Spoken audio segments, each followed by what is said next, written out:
प्रदेश के 3 विधानसभा क्षेत्रों हमीरपुर, देहरा और नालागढ़ में कल मतदान होगा। कल सुबह 7 बजे से शाम 6 बजे तक वोट डाले जाएंगे। निर्वाचन आयोग द्वारा चुनाव को लेकर तैयारियां पूरी कर ली गई है। किसी भी स्थिति से निपटने के लिए आयोग द्वारा भारी सुरक्षा बल को तैनात किया गया है। तीनों विधानसभा क्षेत्रों के लिए 13 प्रत्याशी चुनाव मैदान में हैं, जिनका भविष्य कल ईवीएम में कैद हो जाएगा। वहीं चुनावी नतीजे 13 जुलाई को घोषित किए जाएंगे। तीनों विधानसभा सीटों पर भाजपा ने पूर्व निर्दलीय विधायकों को चुनाव मैदान में उतारा है।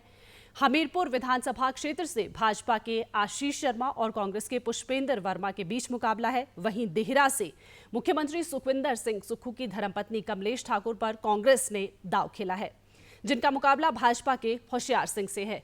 इधर नालागढ़ में पूर्व निर्दलीय विधायक केएल ठाकुर, कांग्रेस के हरदीप बावा के साथ ही कई निर्दलीय प्रत्याशी भी चुनावी मैदान में हैं, जिससे इस सीट पर मुकाबला कड़ा होगा। और खबर पर अधिक जानकारी के लिए न्यूज रूम से हमारे साथ जुड़ रहे हैं धर्म प्रकाश। जी धर्म, तीनों विधानसभा क्षेत्रों के लिए प्रत्याशी जो है वो चुनाव मैदान में है। सबसे पहले देहरा की ही बात कर लेते हैं, क्योंकि मुख्यमंत्री सुखविंदर सिंह सुक्खू की पत्नी कमलेश ठाकुर वहां से चुनावी मैदान में है। तो कितना फायदा लग रहा है? मुख्यमंत्री सुखविंदर सिंह सुक्खू ने अपनी पत्नी को यहां से उतारा है, तो कांग्रेस के लिए कितना फायदा दिख रहा है देहरा में? देखिए वरुणा, फायदा हो या ना हो, लेकिन साख का सवाल जरूर बन गया है कांग्रेस के लिए, क्योंकि मुख्यमंत्री की पत्नी जब चुनावी मैदान में उतर रही हैं और वो भी उस परिस्थिति जब पहली बार चुनाव लड़ रही है, पहली बार राजनीति में, पॉलिटिक्स में उनकी एंट्री हो रही है, क्योंकि मुख्यमंत्री की पत्नी कमलेश ठाकुर कोई पॉलिटिशियन नहीं है। इससे पहले राजनीति से उनका दूर दूर तक कोई खास नाता रहा नहीं है। बिल्कुल। लेकिन अब देहरा के उपचुनाव चुनावी मैदान में उतरना ना सिर्फ सीएम सुखविंदर सिंह सुक्खू के लिए साख का सवाल हो गया है, बल्कि साथ ही साथ पूरी कांग्रेस पार्टी के लिए भी ये बड़ी एक बहुत इंपॉर्टेंट चुनाव इसकी वजह से हो गया है। और दूसरी तरफ क्योंकि होशियार सिंह वहां पर भारतीय जनता पार्टी के प्रत्याशी हैं, निर्दलीय प्रत्याशी, निर्दलीय विधायक वो रहे हैं और अब भारतीय जनता पार्टी की तरफ से वो प्रत्याशी हैं, तो मुकाबला और भी कड़ा हो गया है। देहरा की सीट इसलिए भी इंपॉर्टेंट है कांग्रेस और बीजेपी दोनों के लिए, क्योंकि बीजेपी कांग्रेस यहाँ पर कभी देहरा सीट से सत्ता में आ नहीं पाई है। जब से बतौर असेंबली, बतौर कॉन्स्टिट्यूएंसी देहरा सीट बनी है परिसीमन के बाद, तब से यहाँ पर कभी निर्दलीय तो कभी बीजेपी, कांग्रेस यहाँ पर खाता खोल नहीं पाई है। इसलिए कांग्रेस के लिए यहाँ पर खाता खोलना और भी ज्यादा जरूरी हो जाता है।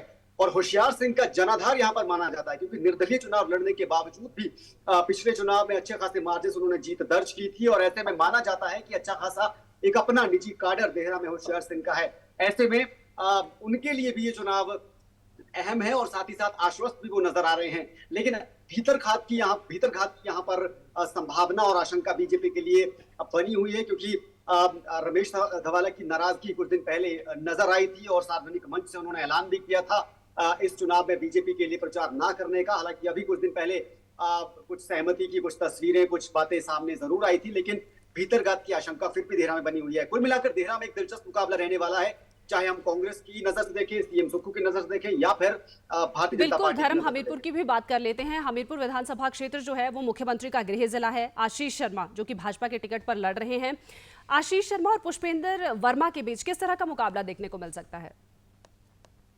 देखिए, आशीष शर्मा को लेकर ये कयास पहले लगाए जा रहे थे, क्योंकि राजनीतिक जो प्रचार चल रहा है, बयानबाजी चल रही है, जनसभाएं चल रही है, उसमें बार बार कांग्रेस के नेता और कांग्रेस के कैंडिडेट यही कह रहे हैं कि आशीष शर्मा ने विधायक रहते हुए जनता को अब इस्तीफा देकर एक तरह से धोखा देने का काम किया है। और ये शब्द कांग्रेस के खुद मुख्यमंत्री के तरफ से भी आए हैं। तो ऐसे में आशीष शर्मा पर दांव खेलकर बीजेपी ने एक बड़ा फैसला जरूर लिया है, और ये फैसला कितना कारगर, कितना सही साबित होता है, इसके लिए अब 13 जुलाई का हमें इंतजार करना होगा।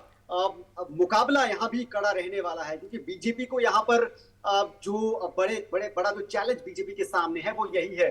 एक तो निर्दलीय विधायक को टिकट दिया गया है, विधायक रहते हुए इससे बीजेपी के खुद के जो लोग हैं, खुद के जो नेता हैं, खुद के जो संभावित उम्मीदवार खुद को जो मान रहे थे, उनमें नाराजगी की खबरें रही हैं। साथ ही साथ कांग्रेस इसी का फायदा उठाने की कोशिश में, और इसीलिए पुष्पेंद्र वर्मा को यहाँ पर मैदान में उतारा गया है, जो कि एक अच्छे खासे जनाधार वाले नेता हमीरपुर में माने जाते हैं। हालांकि हमीरपुर में भी 2007 के बाद से बीजेपी कांग्रेस जो है वो सीट निकालने में नाकाम ही रही है। तो हमीरपुर भी एक बहुत ही मुश्किल गढ़ कांग्रेस के लिए रहा है, और इस चुनाव में इस 2007 से जो वहां पर सूखा है सीट का, जीत का, कांग्रेस के लिए उसे दूर करने की कोशिश कांग्रेस की रहेगी। लेकिन बिल्कुल धर्म, नालागढ़ की भी बात कर लेते हैं। नालागढ़ में जो है वो किस तरह के समीकरण बनते हुए नजर आ रहे हैं, क्योंकि हरदीप सिंह जो है वहां पर त्रिकोणीय मुकाबला बनाते नजर आ रहे हैं, तो किसके पाले में ये सीट जा सकती है? हरदीप सिंह का यहाँ पर बीजेपी के बागी है एक तरह से, और बीजेपी के किसी दौर में मीडिया प्रभारी भी, सह मीडिया प्रभारी भी रहे हैं, और उनका चुनावी मैदान पर बतौर निर्दलीय उतरना बीजेपी के लिए तो नुकसान कर ही सकता है, लेकिन कांग्रेस ये बटे हुए वोट का फायदा उठाने की यहाँ पर कोशिश करेगी।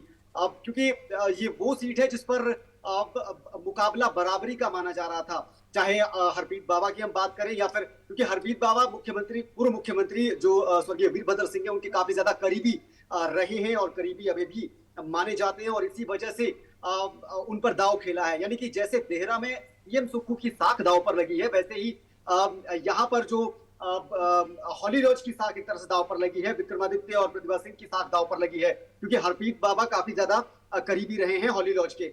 लेकिन बीजेपी यहाँ पर आश्वस्त थी इस सीट को जीतने के लिए।